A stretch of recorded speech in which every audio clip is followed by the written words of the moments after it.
Et en fait, cet événement, l'initiative a été prise par le SPHR, qui est le Solidarity for Palestinian Human Rights Group. Et donc, vous allez pouvoir assister à cet événement parce qu'ils ont pris l'initiative de contacter les conférenciers ce soir. L'événement va avoir lieu en anglais, mais pour le début de la présentation, donc je le fais en français. Puis lorsque je vais présenter les conférenciers, ça va être une sorte de transition, donc je le fais en anglais. Avant de laisser la parole à Rami Yahya, qui est le représentant du groupe de SPHR, je voudrais juste vous demander d'éteindre vos téléphones pour qu'on puisse tous suivre cet événement-là sans vous être dérangés. Puis aussi de conserver vos questions pour la fin, il y aura une période de questions. Enfin, je voudrais remercier aussi toute personne qui a fait des dons pour qu'on puisse payer l'événement ce soir. Puis en fait, l'événement a pu avoir lieu grâce à ces dons que vous avez tous donnés, puis aussi SPHR qui va payer un gros montant pour cette soirée. En fait, on a dépassé notre objectif justement, donc l'extrait qui a été recueilli va être donné pour le groupe de SPHR, puis aussi un groupe qui s'appelle AATW, qui est un organisme qui défend les droits sur l'échelle légale des prisonniers palestiniens. Il y en a plusieurs, entre autres, qui ont moins de 14 ans, donc cet argent-là va pouvoir aller à cet organisme également. As I was saying, we have surpassed our funding goal in order to pay for tonight's event. So we thank everyone who has contributed. And the money will be going to ACHR, the main sponsors for tonight's event. And a portion of this amount will be donated to an organization called AATW that defends the legal rights of Palestinian prisoners, some of whom are under actually 14 years old. So if you'd like to be refunded, there will be a possibility. Just please go see Selma. Can you please stand up? No, stand up.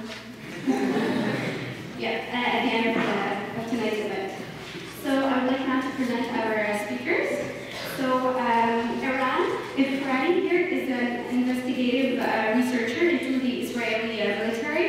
He formerly served as the chief researcher of Breaking the Silence, an organization of veteran Israeli soldiers working to raise awareness about their reality in the occupied territories. In this capacity, he collected testimonies from IDF soldiers, and he guided political tours to the West Bank and lectured before Israeli and international audiences. Since leaving Breaking the Silence, his investigative reports appeared in the New York Times, the Washington Post, and the Guardian, among others. And today, his research is focused on international military and police partnerships and the global arms trade. He has just returned from Geneva, and where he is working actually with the UN to bring a case against Israel in the ICC for its offensive on Gaza in 2014. And Maya Wind is from Jerusalem. In 2008, she co-founded the Shemitism, a group of Israeli high school seniors that are resisting the draft for her refusal to serve in the Israeli military. She was sentenced to prison, military prison.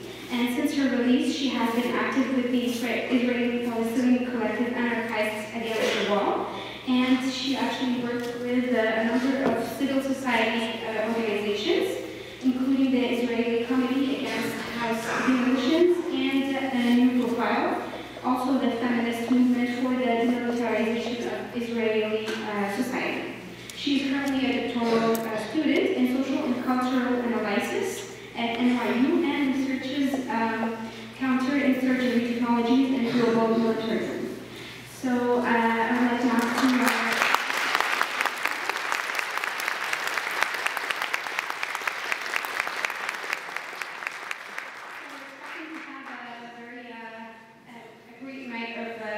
Deep subjects tonight, and I would like to present to you the representative of SPHR Group. Hello everyone. So I'm a member of the Solidarity for Palestinian Rights at Concordia University. Our main objective is to raise awareness of the struggle of the Palestinian people on campus. So as we all know, there is a legal settlement, an occupation on Palestinian territories, and we want everybody to know about it. Our greatest success was last semester when we were able to push our student union to adopt the boycott, divest, and sanction motion. And since then, we've been working extremely hard to make sure that our university divests from all Israeli companies that are complicit with the occupation. And what we want is maybe we could have UdeM also adopt this mandate. So if anybody's interested in knowing more about the UdeM after the talk and how we can apply it at UdeM, just don't hesitate to contact us. Thank you very much.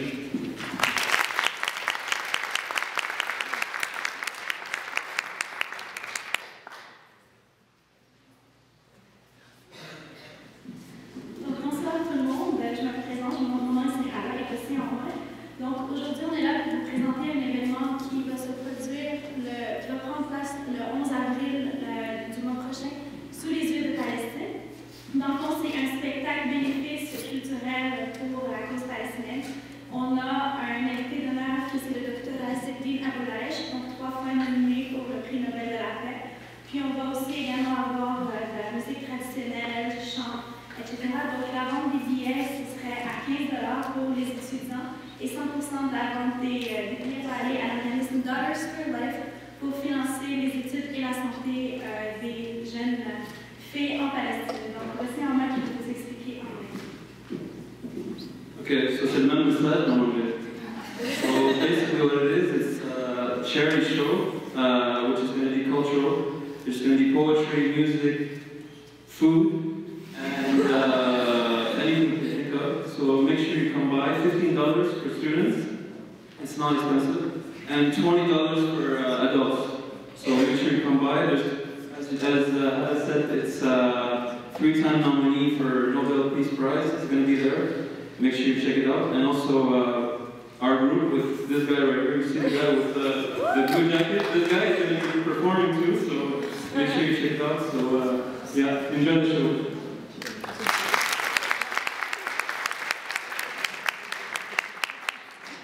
Yeah, for tickets?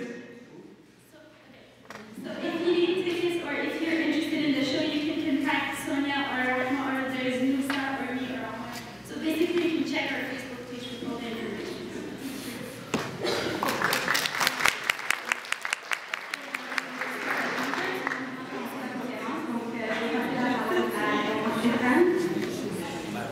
It will be my attention.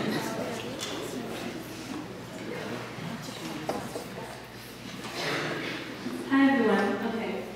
Hi, good evening. Thank you for welcoming us here. It's great to be here in Montreal.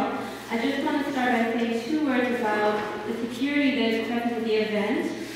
We hold nothing against the workers who are providing security. That's their job and they're good people. But we just want to mention that this is a form of silencing and that this is not unique to this university. This is happening all across universities everywhere around the world. And it's important that we continue to persist and to demand that this topic of Palestinian rights be heard and be discussed across universities. And we're happy to be here despite all the difficulties. So thank you for that.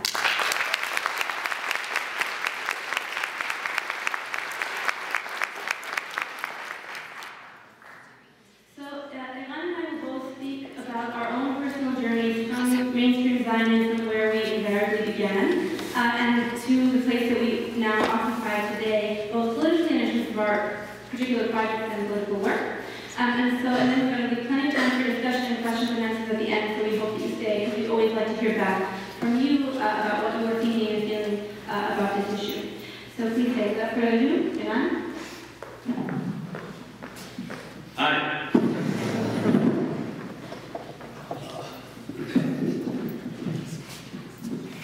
Hello. S'il vous plaît. Bon appétit, Zinedine Zidane.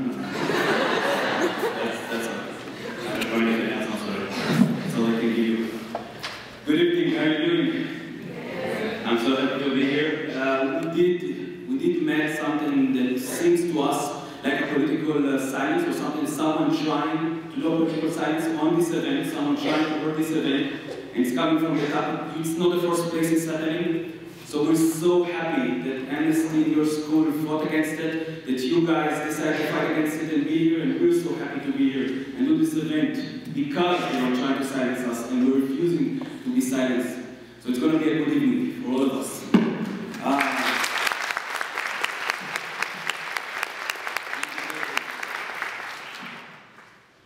How you doing? God damn, this is a big auditorium. Okay, we're gonna try. Ready? My name is I'm 29 years old. I was born and raised in Jerusalem. I'm 7th generation in Jerusalem. My grandpa, from my father's side, came from Iraq. His family came from Iraq 7th generation back. For him, it was 5th generation back. He was born in the old city of Jerusalem in the Jewish side. His mother died in birth, so a Palestinian neighbor took him in and breastfed him.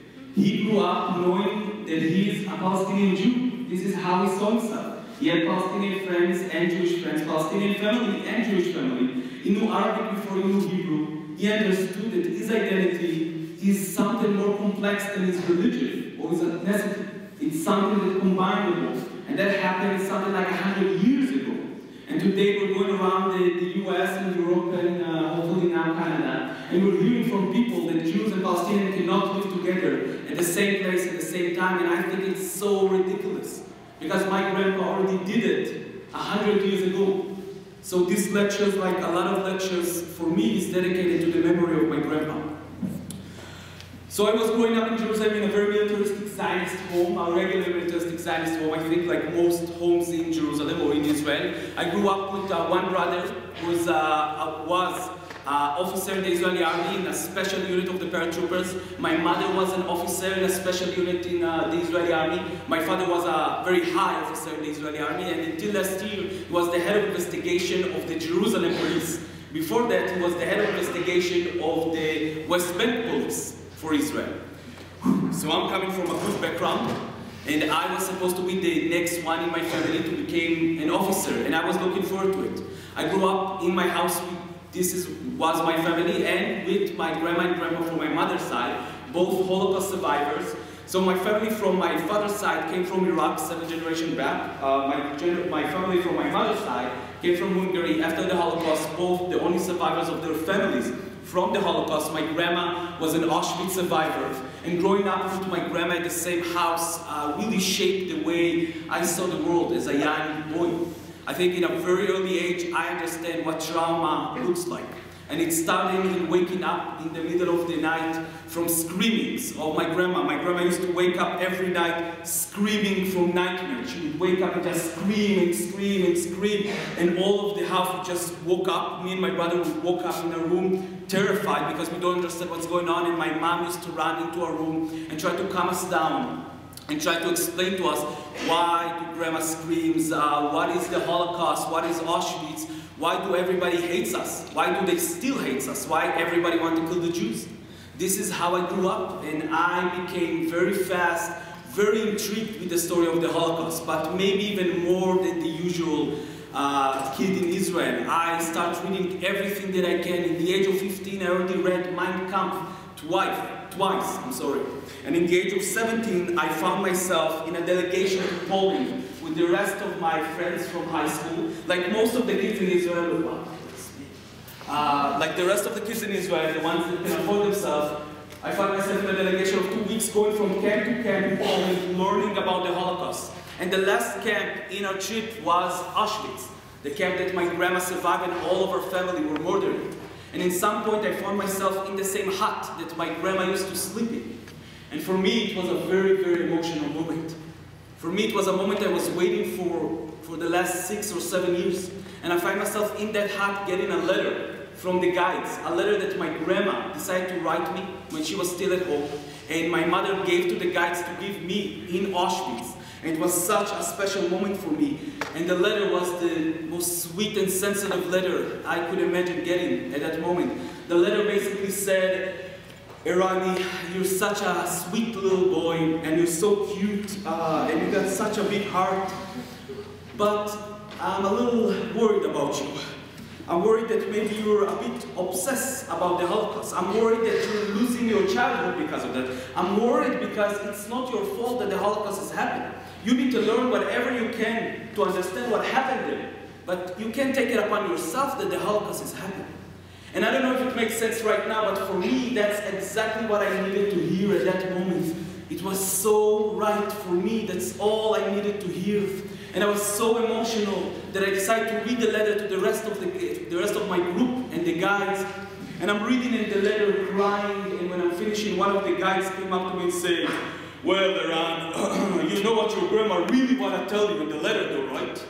And I said, "Yeah, sure, I'm a really sweet boy, and I got a big heart." I said, "No, what your grandma really want to tell you in the letter is that a second Holocaust will happen. And it will happen sooner than you think. And if you don't want to take it upon yourself that a second Holocaust will happen to the Jewish people, and especially for your grandma, you need to go back home, finish your school, and join the best unit you can in the Israeli military as a combat soldiers to make sure that with your body you're stopping the second Holocaust from happening." And I said, "Okay, if this is what my grandma wants." And I came back home and I finished my school and I'm joining the IDF as a combat soldier. This is me, a young, handsome soldier in the IDF. What? I was a young, handsome soldier. I was never that big, but I was a young, handsome soldier in the IDF. And immediately being sent to boot camp. 7 months of boot camp every day, getting ready for a war. A war with Egypt, with Syria, with Lebanon, with Iran. Every day we're getting ready for a war. And throughout these 7 months, not once has anybody talking with us about Palestinians. And in the end of these 7 months, I find myself in a very different kind of war. I find myself in the middle of Palestine, in Hebron or El Halil in Arabic, a big Palestinian city in the south of Israel, counting 180,000 Palestinians, and in the midst of the city, split in the middle of the city, a Jewish settlement of 800 Jewish settlers. Around them, 500 soldiers like myself protecting them, and around us, 300 policemen like my dad at the time. So why do we have police and army at the same time in the same place?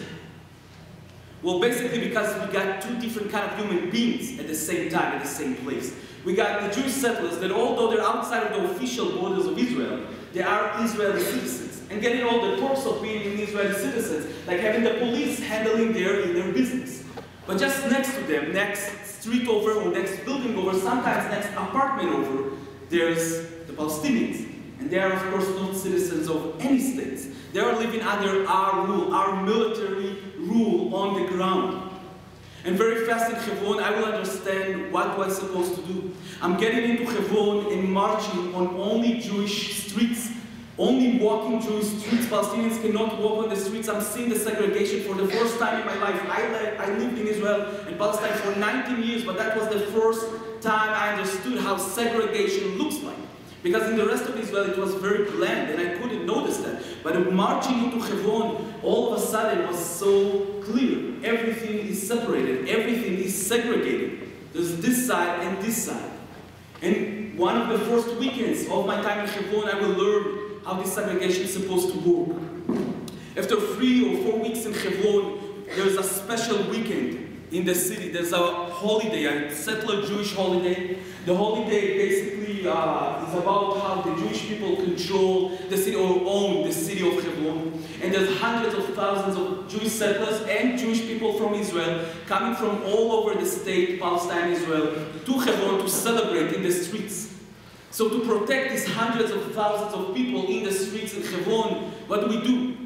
Well, what we do it every time there's a special occasion or a holiday. We put a curfew on 180,000 Palestinians. Do you know what a curfew is?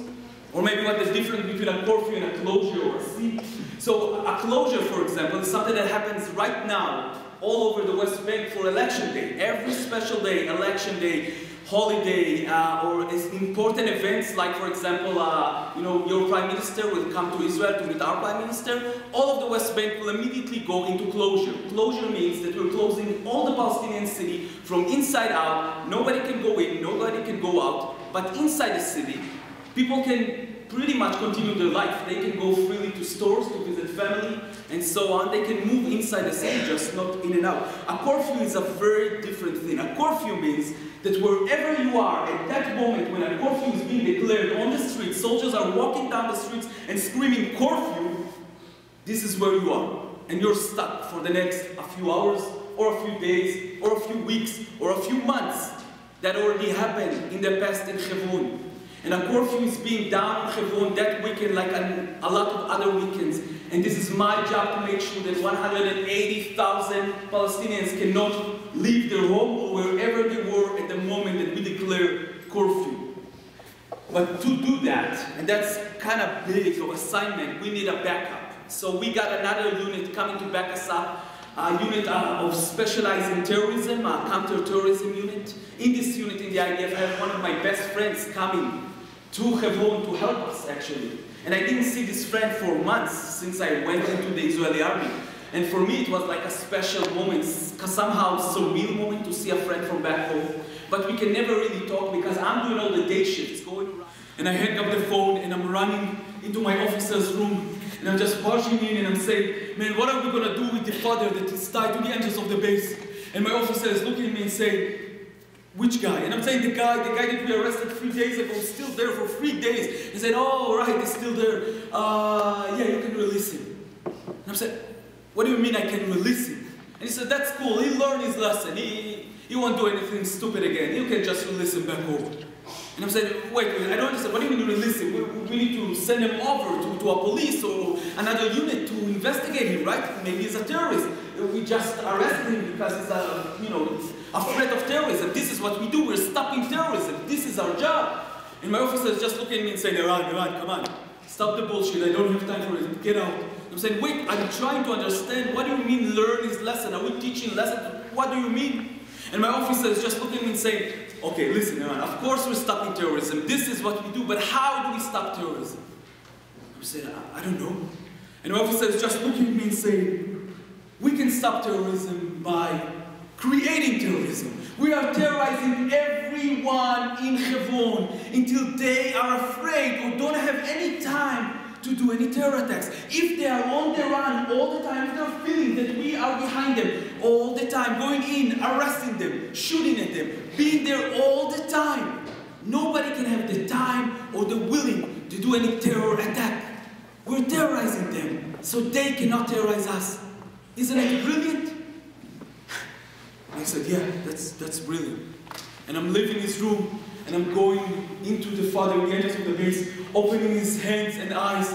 He's just looking at me, this empty look. He's not afraid, he's not mad, anything. He just looked dead to me. And I'm telling him he can go. And he's just turning around and walking back to the direction of his home. And I'm just shutting off. From that moment on, I will just shut off completely. I wish my instinct will be to try to run with him to his home, to say I'm sorry, to run back to my home, but I didn't. My instinct was just to be closed off completely. I shut my brain. And I will continue to do the same things over and over again. In the next few months, I will wake up in the middle of the night. I will go into houses. I will steal houses from Palestinians to give it to other settlers or to other soldiers. I will arrest elderly people, children, women, men. I will shoot at protesters, sometimes live ammunition. I will do everything I will require to do, and I will not ask questions. But after a few months of doing this, I'm going back home, I'm looking at the mirror, and I literally cannot recognize my face in the mirror. I don't know where I am. My girlfriend at the time is breaking up with me. My mother is telling me that I became this very violent man. And I don't know what else can I do. So I'm doing the last thing I thought I could. I'm taking my phone and I'm calling an old friend from back home. I don't really like him. Nobody really in the group likes him because he's kind of a lefty. He's coming from a lefty family in Jerusalem, and we don't really like the lefty families. And the real reason, I really have his number is because he's really good at basketball. So I'm giving him a call and I'm telling him, man, you have to listen to what I have to say. You're the only one I know that maybe can listen to what I'm going through. And I'm just trying to tell him everything that I saw. The story about this child and other children. The stories about nights, riots inside people's houses. About shooting at protesters. Everything I was going through, I'm telling him. And in some point, my friend is just telling me, whoa, man, stop. Okay, listen. If you really want to know how the other side live, if you really want to understand how Palestinians feel, would you consider the next time you're leaving your base for a weekend at home to come with us with anarchists against the wall to a protest in the village of Bilin? And I'm saying, whoa. Anarchists against the wall, crazy anarchists in Bilin, in a Palestinian village? No, thank you, I'm out. And my friend is telling me, come on, Iran, what do you got to lose? And I understand that I really don't have anything to lose at that point. And I'm saying, okay. And the next weekend I'm leaving Hebron. Instead of going back home, I find myself in Tel Aviv on a bus, putting my uniform in a civilian bag, putting civilian clothes on me, and going on a bus with anarchists against the wall that, by the way, looks like a bunch of nerds. I don't know why they call themselves anarchists against the wall. To the direction of the village of Bilin, a small village in the middle of Palestine where the separation wall, the separation barrier is cutting half of the village land to the other side of the wall, cutting all of the olive groves to the other side of the wall, and basically creating a ghetto like many other villages around the West Bank. But this is the first time I'm finding myself in the middle of a Palestinian village without my M16 or my ammos or my friends, my unit backing me up, and the truth is that I'm scared shitless. I was terrified. I'm standing there and everybody around me is talking in Arabic, and like the only words I knew in Arabic is like strip down and give me your ID. So I can't really say that basically. And I find myself on the direction to the fence. Then it was still a fence, so there's a 20-foot concrete wall. In the direction of the fence, some people are drumming, some people are singing, talking in Arabic with signs, and I am terrified, just marching with them. And then in the corner of my eye, I see a few young Palestinian men rising up and throwing stones in the direction, the general direction of the fence. And then immediately, 360 around us, they're popping up units of the IDF and start shooting into our bodies without saying a word. And they're shooting rubber bullets, and I don't know if you know, but rubber bullets are not rubber bullets. They're steel bullets with a little bit of rubber around them. And they're shooting tear gas canisters into our bodies. And no, I was terrified because I shot at people before, but nobody has ever shot at me. And I'm just so fucking afraid that the only thing I can think about doing is just start screaming, "Stop shooting! Stop shooting! I'm an Israeli soldier! I'm an Israeli soldier! Stop shooting!" And then one of the anarchist guys looking at me like this, saying, "I'm an Israeli soldier too! You can stop shooting!" And a bunch of Palestinian kids are coming saying, "We are all Israeli soldiers, it's cool! We got it under control!" I wasn't laughing because they didn't stop shooting. And then the tear gas started to kick in. And I don't know if you ever got tear gas, but tear gas just choke you up completely. You just feel that you cannot breathe, and until today, I'm not sure if the tear gas is working here or it's working here, but it's working. And from instant, I just trying to run away from the gas, running and running, but it just made it worse. So I find myself on the floor in the middle of the village, trying to breathe and thinking, Jesus Christ, this is how I'm going to die. Until a few young Palestinian men running away from the gas to the direction of the village passes me, going back, grabbing me in the air, and running with me inside the village, sitting me in their home, giving me water and some onion to clean my eyes from the gas. And I'm just so thankful, but so amazed.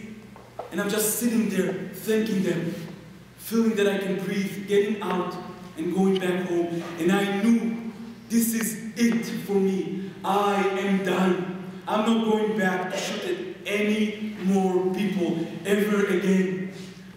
But Sunday comes, and like all of my friends and all the people I know, I'm putting on my uniform and I'm going back to Hebron. But I promise myself it's going to be different. So I'm contacting people from Anarchists Against the Wall, and they meet me up with Doctors Without Borders. You know Doctors Without Borders?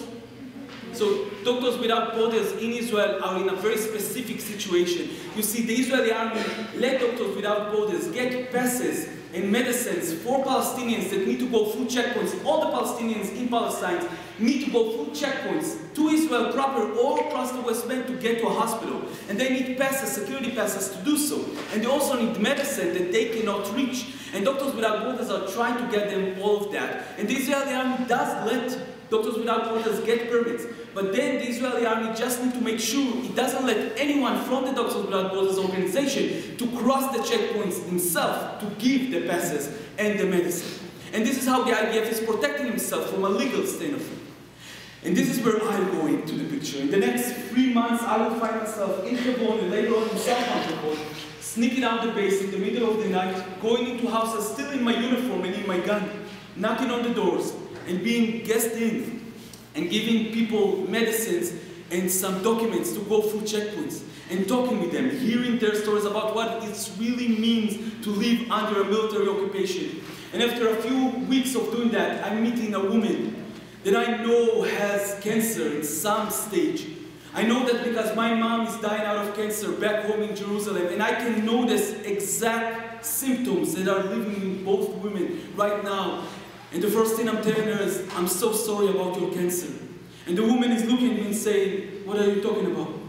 I know I'm sick, but I never saw a doctor in my life, and I never got to a hospital. Why do you think I have cancer?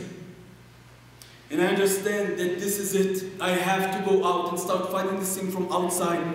I'm leaving the army and I'm joining a group called Breaking the Silence, a young group of veterans Israeli soldiers collecting stories from other soldiers across the West Bank and Gaza and trying to publish it into the Israeli public and abroad. And I'm working for 2.5 years for this organization, collecting testimonies, collecting stories, and trying to publish them. But it wasn't until Operation Cast Lead in 2009 when I understood that my testimonies that I'm collecting are not fully there when they're going out in booklets. I understood that Breaking the Silence, just like any news channel in Israel, any media channel, any radio station, every newspaper, any NGOs, the left NGOs in Israel, all of them have to work underneath the IDF censorship. So even the testimonies that I'm collecting from soldiers, and you can read here in Canada, in the US, in Europe, are all being censored by Israel. Every piece of information you got from Israel is being censored by the IDF.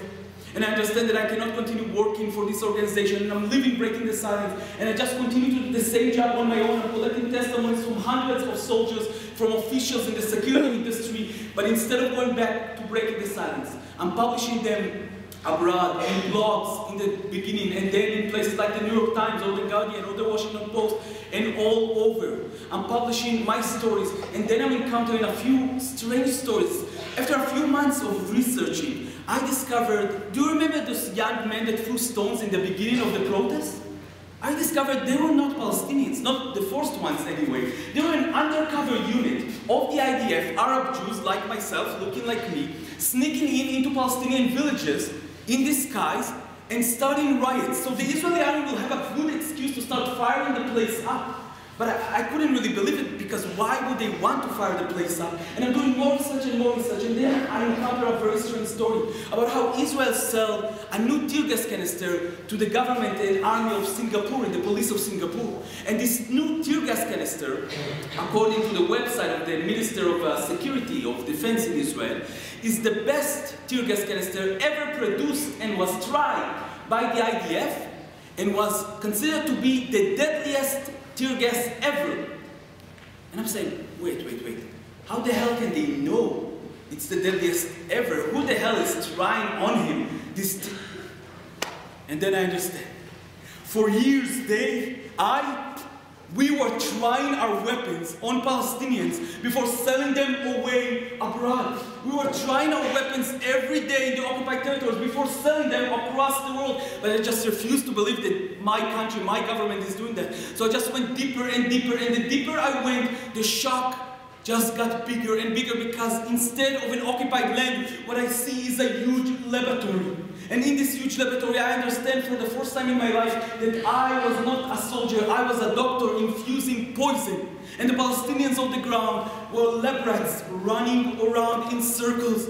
But I just couldn't believe that my country will do that, so I'm doing deeper and deeper and deeper in my research. And then I discovered it didn't start today. For the last 30, 40, 50 years, Israel is been selling weapons, training regimes, exchanging technology with the worst regimes in the world. This is a very, very partial list of the regimes that Israel is working with in the last 50 years. Since the late 50s in Israel, we were working with regimes in training their regimes on the ground, with providing weapons even if the country was under embargo, with giving them technology to slaughter millions of people altogether in the last 50 to 60 years.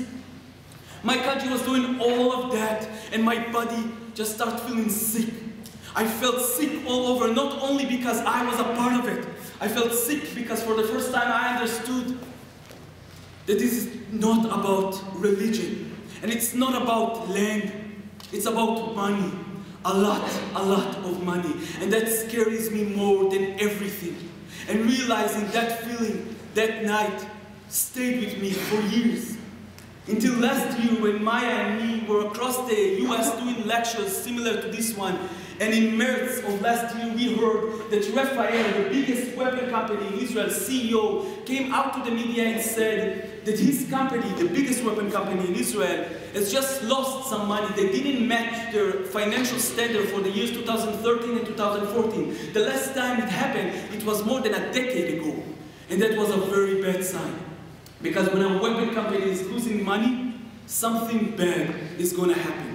So this is happening in a very strange time in Israel. It's happening in a time where after Rafael CEO is declaring the shoulders of money, we got the falling of the peace talks. Immediately after that, the John Kerry peace talk. And for the first time, everybody is understanding, really, it's not only the falling of the peace talk, it's the demasking of Israel as wanting peace. We never wanted peace, not in the 90s, not now. We never tried to get to a real peace talk.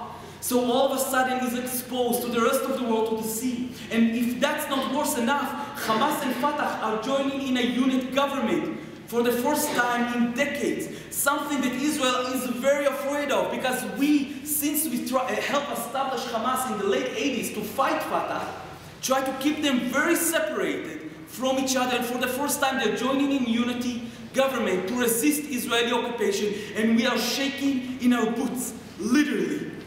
That time, also, governments from across Europe are coming out and calling their citizens to divest from the occupied territories. And if that's not enough, we got 150 political Palestinian prisoners hunger striking in the third month of their hunger strike. And some of them are in critical situation, about to die in the hospitals. And news stories start to go out across the world about these political prisoners that never went through trial, and now are about to be dead because they're not eating and not drinking as a protest for their incarceration.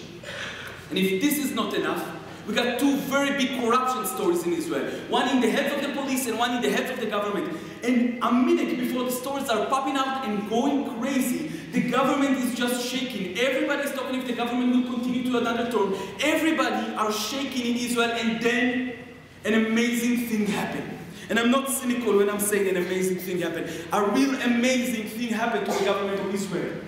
The kidnap of 3 young Jewish men next to Hebron in the West Bank by 2 Palestinians from the area of Hebron. Did you heard about the 3 young men that were kidnapped?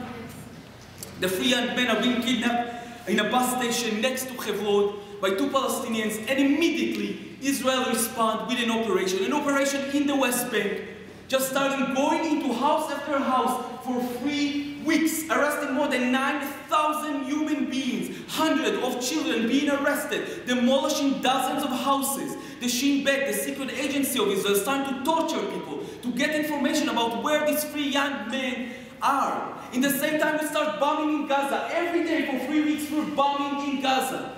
In the first day, an uncle and his nephew got killed. In the next few weeks, almost 50 people more will get killed in Gaza, although we have no direct connection between Hamas or Gaza to the kidnap in the middle of the West Bank. And throughout this operation, something very interesting is happening inside of Israel.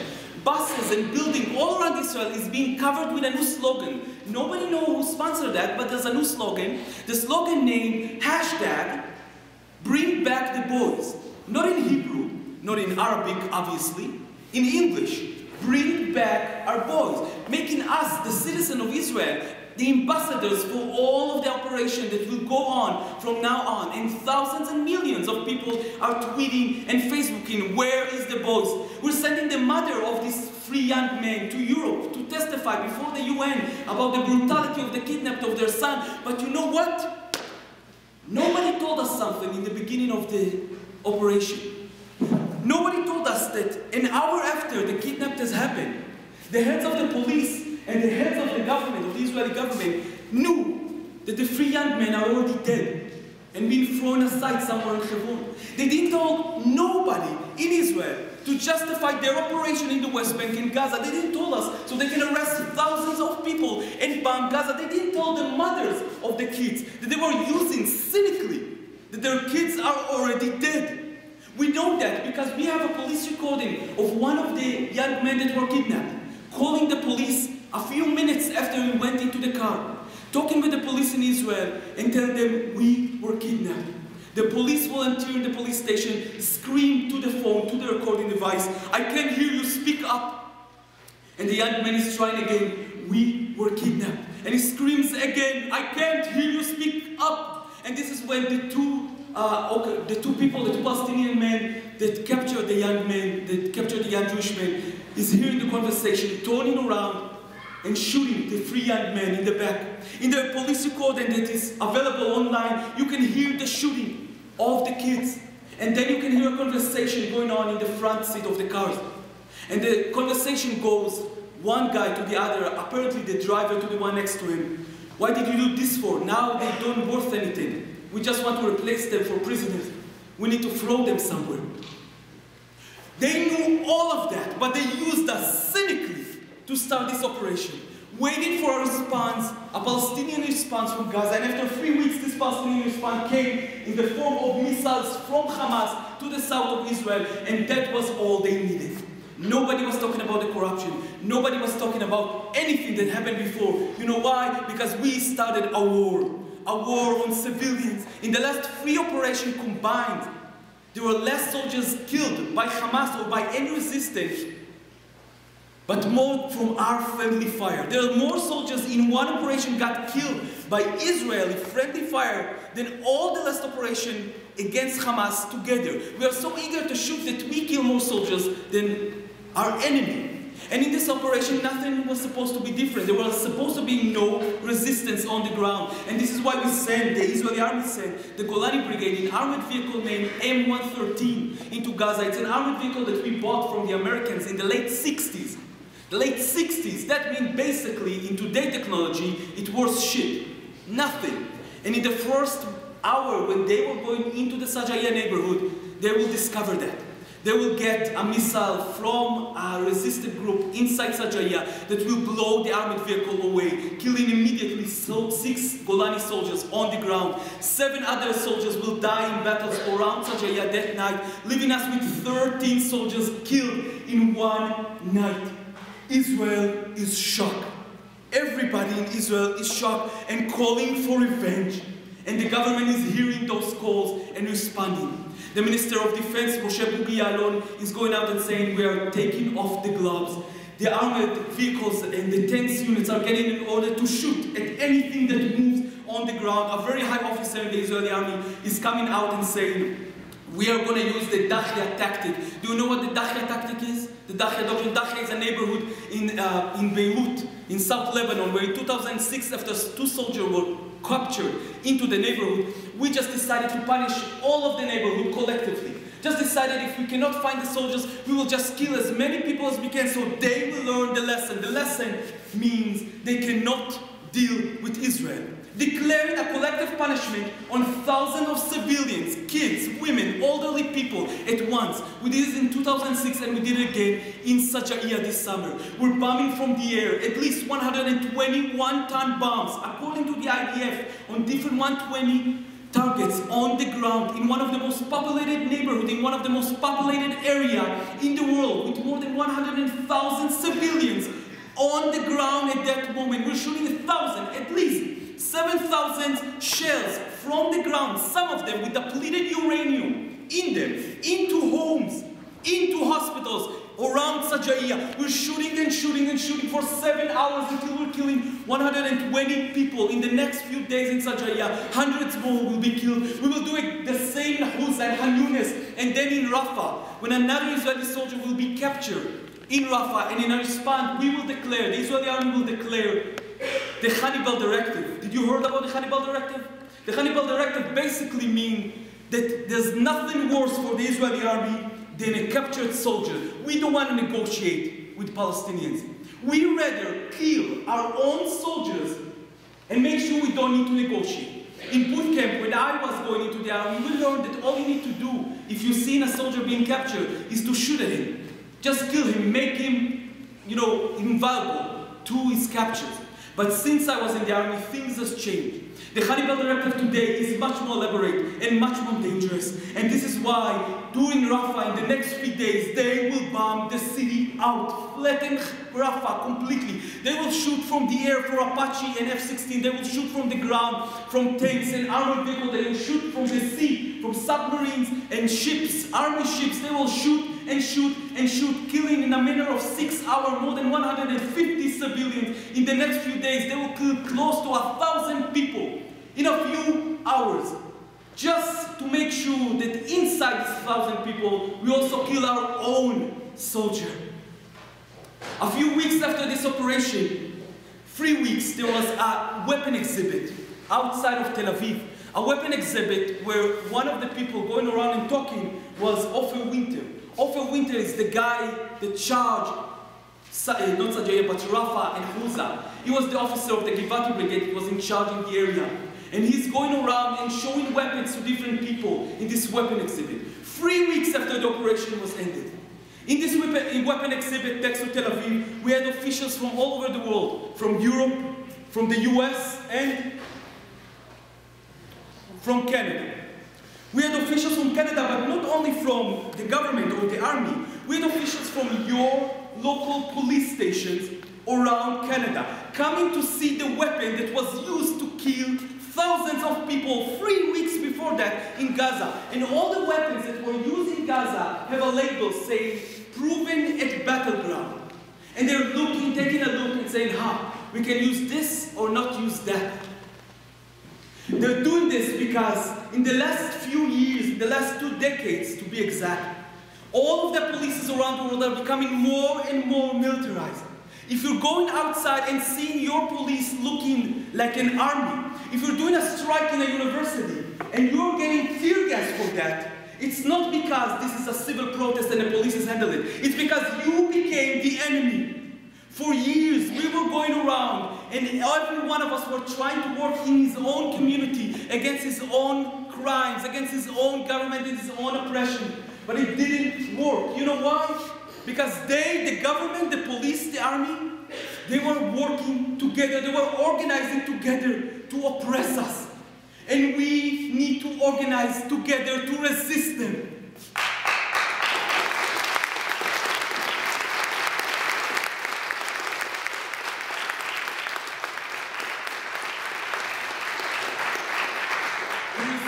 Cannot start here and to be expected to stop here. The resistance should be global. You should understand that our army is training your policemen on the grounds to deal with you.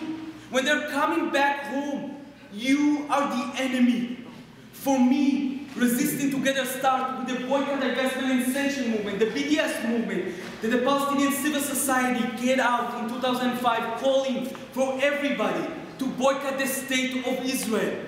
Stopping it from the core, stopping the money from the core. And it doesn't start in the government, it starts in universities.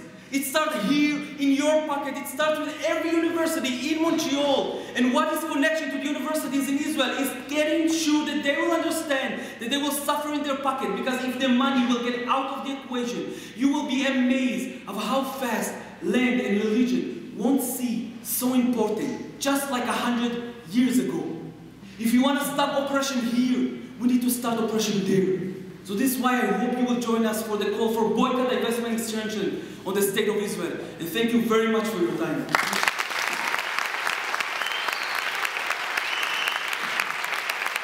Thank you for your patience. I'm sure you've had a long day. I don't know how many classes you've already sat through today, and I really appreciate you taking the time to listen, ramble on a little bit longer.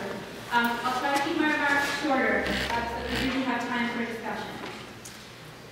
So, my name is Maya. I'm also from Jerusalem, Lebanon. And I was lucky enough and fortunate enough to have an expedited political process that happened actually before I was drafted. And I realized at really high school, senior year of high school, that in fact the Israeli military was an occupying and not a defense force, as I like to call it, a defense force. And I was fortunate enough to understand this through a series of coincidences, but also I became an activist in the West Bank in Jerusalem, and I saw with my own eyes what our military was doing. And so I decided that I was not going to participate in this military, so I was going to refuse.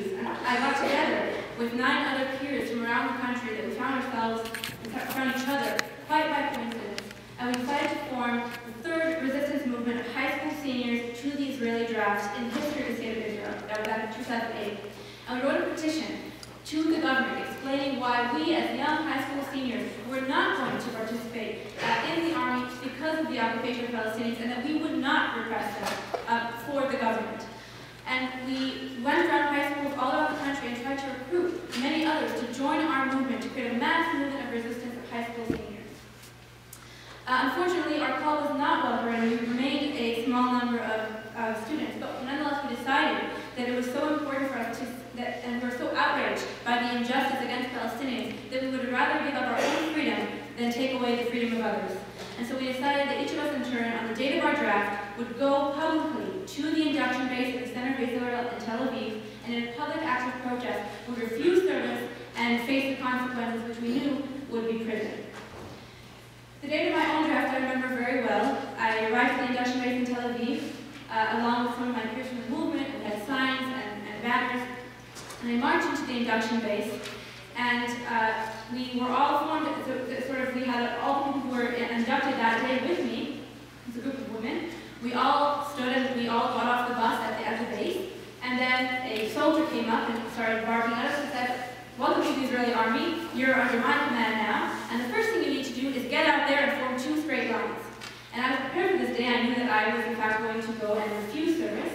And I had not really quite figured out what exact order I was going to disobey, but I figured this is the first order that I received, I might as well disobey the first order. And so everyone formed lines, and I just stood right next to them. And I was yelled at very much, and I was sent by the commander in charge to another office before I could begin. And in the other office, a higher commander sat me down and told me that this was a very important moment and wanted to make sure that I knew the consequences of what I was about to do. He said, "If you go through with this today, you will never ever be part of Israeli society again. So I hope you understand that you are making the biggest mistake of your life if you go through with this right now. And I'm giving you one last chance to obey our orders and go become a soldier right now." And I said no. And so he sent me to the military court right there on the induction base. And I went through my first, what will be one of 5 trials I would undergo later on, but this will be my first trial in the military court system. And I stood the trial, and I was sentenced already that evening and sent to military prison, women's military prison 400. This is a facility, it's the only women's military prison in Israel, and that evening already I was in prison. And I remember my first night in prison, I was quite frightened, to be honest, and quite disoriented. And I looked around the room, and I was really trying to gauge who else was there with me. And I was struck almost immediately by something very interesting, sort of peculiar. I looked around my cell in the prison lodge, and I realized I was the only Ashkenazi Jew in the entire facility. So for those of you less familiar with the internal ethnic composition of Israeli Jews, Ashkenazi Jews are Jews from European descent. So I'm an Ashkenazi Jew. On the one side of my family, we're from Ukraine, and the other side, we're from Switzerland. So my grandparents from all sides originally came from Europe. Ashkenazi Jews are actually only 40% of Israeli Jews. It's a common misconception that most Israeli Jews are white. We are actually the minority. So where are the other Jews from? I'm glad you asked. They're from a whole host of countries. We have a sizable migrant community from Ethiopia over the last 2.5 decades. We had a massive migration from the former Soviet bloc in the early 90s. Over 1 million Jews from that region came. But the single largest group of Jews in Israel actually are known as Mizrahi Jews by that, is what they're called, or Sephardic Jews or Arab Jews, Jews from North African and Arab countries. And so here I was in prison, realizing that in the entire facility, I was the only Jew of European descent. So hopefully as Canadians and as people of the world, this is coming as little surprise to you, because prisons the world over, and I'm sure Canada is no exception, are filled predominantly with people of color. But for me at that time, I was not aware of this, and I was quite struck by this fact. And so the next thing I did was really try to make friends, and I realized I wasn't sure how long I was going to be in there for. It could have been up to 2 years. It ended up being less, thankfully. But I was not sure, and I knew that having friends was going to be very, very crucial to surviving that place. And so I started asking my cellmates, what are you in for? Why are you here? Which is, by the way, a really good conversation starter if you ever need it, if you're ever in that situation. Just remember that. not kidding. So, and here's where I was even more struck by the situation, because the women with me in prison, the vast majority of women with me in prison were there because they had abandoned their posts, right, they had gone AWOL, or they had from the outset not showed up as they were expected to on their draft day. And so here's a lesser known fact about the Israeli military. The Israeli military service is mandatory by law for almost all Jewish Israeli citizens and some non-Jewish minorities as well. And this is a 2 to 3 year service at the minimum for both men and women. But what's less known, I find, is how much compensation young Israelis get for 2 to 3 years of full-time labor. And the answer is not much. Because it's a duty, it's a labor of love that you're supposed to perform for your country, you're not really compensated for it. So at the time in 2008 when I served, it has still since slightly improved, but ever so slightly. But at the time in 2008, soldiers were getting $70 a month, which is 1/10 of the Israeli minimum wage, and certainly not enough to subsist on.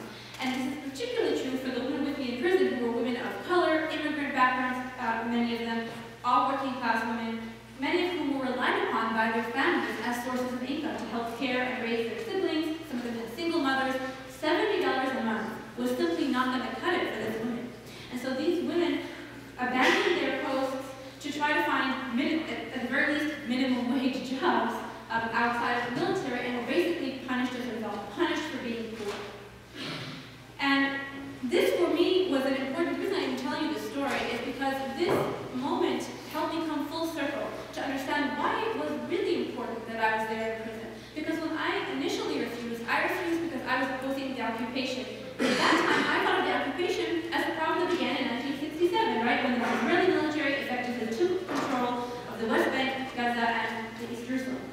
But when I was in prison, I realized the problem didn't start in 1967. The problem is much more foundational, much more structural, and it predates 1967. The problem is 1948. The problem is the Zionist movement. Because when I was raised in Israel, where I was raised through Israeli public education, I was taught that the Zionist movement was a movement of Jews across the world who came together and decided we want a state of our own. And no matter what color they were or what their background was, they could come to the state of Israel and feel secure. In prison, I realized this was not at all the case. I, as a middle-class Ashkenazi Jew, comfortably felt secure. I felt like the state was for me. I was protected by its coercive apparatuses. I felt comfortable in the state. But this was not at all the experience of many other people, certainly not the majority of women with me in prison. And I realized that in fact, I came to learn after I left prison and looked deeper into this, that in fact the Zionist movement was not a movement of all Jews. The Zionist movement was a European Jewish movement, a political movement, that actually was not taken up very much by Jews across the Arab world and North Africa. And that in fact, many of the North African and Arab Jews were brought to Israel as early as 1910, but through the 1950s as sources of cheap and exploitable labor. And this continued into the present moment as I was seeing before my eyes in militarism. And so for me, this was really a moment of coming full circle and understanding it's not enough to oppose the military occupation of 67. It has a Zionism is the problem. Zionism was what needs to be opposed. And I was determined when I was released from prison 4 months later, not only to continue to struggle for Palestinian rights, but also to continue to struggle for the rights of my fellow Israelis who were suffering from the excessive militarism of our state. And so when I was released from prison, I joined New Profile. New Profile is the feminist movement for the demilitarization of Israeli society. We're a movement primarily of women, and we have several long-standing campaigns. One of the things that we do is we are calling for the demilitarization of public education in Israel. And so to do this, we have set up alternative education centers all across the country. I myself co-directed the one in Jerusalem, where we try to bring in high school-age youth to expose them to different ideas and different texts. We talk about colonialism. We talk about the economy. We talk about gender. We talk about things that they will not be exposed to in their regular schools, and we try to foster critical thinking and encourage them to ask real questions about their upcoming military service. I want to show you now a picture that I like to do because this photograph, I find, captures really in a very concise way what it is, a new profile that we are trying to create an alternative to. This is a photograph taken from a kindergarten in Israel, the center of Israel, 5 years ago. And I translated the Hebrew, but I want to walk you through it anyway.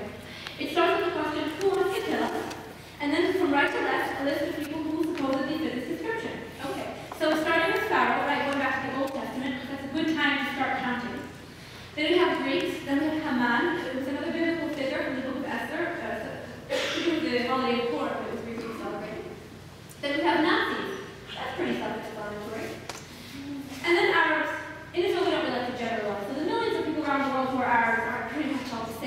And then we have arrows, right? What do we need? And big bold letters, we need a state. The reason I like to show this picture is because if I look back on my 12 years of education, this brilliant kindergarten teacher captured on one wall of her kindergarten a message it took me 12 years to absorb through Israeli education system. And I think I can speak very confidently for Iran and for anyone else in Israel who has been through the public education system. This is the narrative that predominates in schools, and unfortunately, many adults in Israel, even well-educated adults, subscribe to one version or another of this narrative. And the Palestinian-Israeli so-called conflict is contextualized in this narrative. So for us, Palestinians are just another form of Arab or Nazis or whatever, what have you. We also have a campaign around the normalization of violence and arms in Israeli schools and among Israeli children. And much like some children here might go to a zoo, children in Israel go to weapon exhibits. And this is a normal situation in Israel. A child who is 6 weeks checking out what the weapons are. There was a big campaign around that. Then we have a system, a tiered system in this context, a permit regime that really enables us to exploit them so effectively. Because we have two types of Palestinians in the West Bank today, those with permits and those without permits. Those with permits, as you can see on the left, are fortunate enough, I see the slides cut off, but are fortunate enough to stand around for hours every day, subjected to serious humiliation and often physical violence, to be able to cross over into Israel or Jewish settlements to perform this labor. Those less fortunate have no permits, and they also are desperate to feed their families. Unemployment in the West Bank is 70%, and poverty is severe. And they also frequently sidestep the wall, sidestep checkpoints. As you can see, it's physically possible to do, though it's very risky. These Palestinians are even in a more vulnerable position, and they cannot demand fair wages or fair labor practices because they are undocumented. And those who are fortunate enough to get documents certainly don't want to end up undocumented, and so also do not ever demand fair worker rights. And so we have a systemic situation of exploitation of Palestinian male labor across Israel and the West Bank. And it's very important to discuss. The second aspect is exploitation of natural resources. There are several of these. I just want to mention one, which is water. I think it's the most important. Just to give you a visual to explain what I mean. On the left-hand side is Ma'an al-Jamim. It's a Jewish settlement, a suburb of Jerusalem, a city of 50,000 people. In Israeli standards, that's a city. It has 5 swimming pools and lush green gardens, as you can see, even though it's in the middle of an arid desert. Less than an hour away, Susia, a Palestinian village in the South Mount Hebron Hills. This is their water situation, meaning they have no running water in their village. Because 80% of the rainfall, water that falls in the West Bank, is redirected into Jewish settlements or into Israel proper, leaving 20% for Palestinians, many of whom rely on agriculture as their source of livelihood. There is an acute and permanent water shortage in Palestine, especially during the dry season, and the water pipes that transfer water to settlements or to Israel go through Palestinian villages but have no openings there. And Palestinians are forced to buy that water from Israel at a price that no Israeli would stand for. And it's really important. Water is a really key resource in the region. Third, the control of population. This actually is an industry in its own right. So just to give you a sense of what I mean, the construction of the wall, the construction of checkpoints, the machinery involved in these checkpoints, and even the labor. It used to be that the IDF was manning the checkpoints. That increasingly has been outsourced to private security corporations, both Israeli and American, so now, and international. And so now we have a situation where many of the checkpoints are actually manned by private security guards and not by the IDF any longer. And so the construction of the wall, the checkpoints, all of that is actually an industry that has made, that many Israeli and international corporations and contractors have made very, very handsome profit from. So it's important to remember that as well. Fourth aspect, and I spoke about this at length, so I'll just mention it. The Israeli arms industry is one of the key elements fueling the Israeli industry and the Israeli economy. The Israeli weapon industry is the 4th largest in the globe. It generates over $7 billion in profits annually, and this is not the private security corporations and the arms corporations that are working independently of the state, although they're also very much enmeshed and entangled in the state apparatus. This is just the government of Israel officially telling. This number is quadrupled if you consider all the private corporations also the Israeli generals, Ashkenazi men, who have just now retired before the last again. Anything they want. Anything they want. If you look at our political sphere, if you look at the public sector, the private sector, NGOs, you name it, it's overrun by Ashkenazi men and who are former career soldiers. And many of them also turn to the private arms industry because it is a very, very profitable line of work. And the fifth and last aspect that I would mention, also it is so integral to the economy of the occupation and therefore to the economy of Israel, is the security industry. This is not the arms. So just to give you a sense of what I mean. For example, drones. Did you know that Israel is now the #1 globally manufacturer and developer of drones? We've surpassed the United States. Israel is very big on drones. We use them frequently over Gaza and throughout the West Bank and the Middle East is large. We love our drones and we're developing them with a renewed fervor in recent years. Another example that I give, the central picture you can see there is a mock Palestinian village. We have several of these in the Nakba in the south of Israel. And these are basically, I don't know if you can tell, but there's actually a mosque, a fake mosque in the middle. You really want to make it authentic, authentically Arab, authentically Muslim. And these are mock Palestinian villages where Israeli soldiers get trained in counterinsurgency, counterterrorism, urban warfare techniques and technologies. But not only the Israeli army, the U.S. Army, before they were sent to Iraq and Afghanistan, frequently stopped there, and not only armies and militias from around the world come to get trained by Israeli experts in these types of communities. And another example I can give, that I like to give, is a special computer device developed in conjunction with Israeli universities. All of the universities in Israel are complicit in the military-industrial complex. And this was a camera connected to a computer device, and what it does is it analyzes a person's body motion, and then according to how furtive your motions allegedly are, it gives an analysis, is this person a potential terrorist or threat to us? Now, this was developed and used initially on Palestinians across the West Bank and Gaza, but then later exported abroad. So now airports across the United States, for example, carry and use this device, and I would not be surprised if Canadian airports do as well. So I'm just giving you 3 or 4 examples, but I could give a lecture of an hour just about the topic. But just to give you a sense, this is really the tip of the iceberg. This is a huge industry that thousands of Israelis are profiting from, and it is intimately linked to the occupation and relies on it. Because tested in Gaza, or tested on Palestinians, is how we sell our products afterwards.